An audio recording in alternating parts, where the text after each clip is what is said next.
গালে বলে বসে দেবো, কিন্তু তোর এখন জুস ঢং করবে। ভালো কাটতে পারো না, একটু কাটবে রে। আই পারি বান্ধবীরা বললে বুঝে যাবে, যাতে সবাই রেসপন্স করবে। আমার গেলে কেউ রেসপন্স করবে না, সবাই করে। তো ভাতিজা আছে।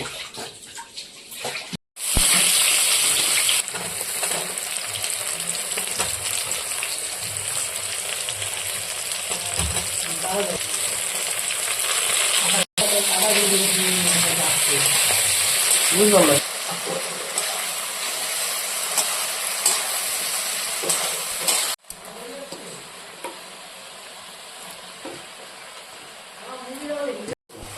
এটা তো রেন্ডি মুরগির মতো আচরণ করছে, কাজ হয় না। মোটামুটি 90% কষানো হয়ে গেছে, যে তেল ঝরে আসছে, তার মানে কষানো কমপ্লিট। এখন আমরা একটু নাড়িয়ে চাড়িয়ে একটু পরে জল দিয়ে দেবো, ব্যাস।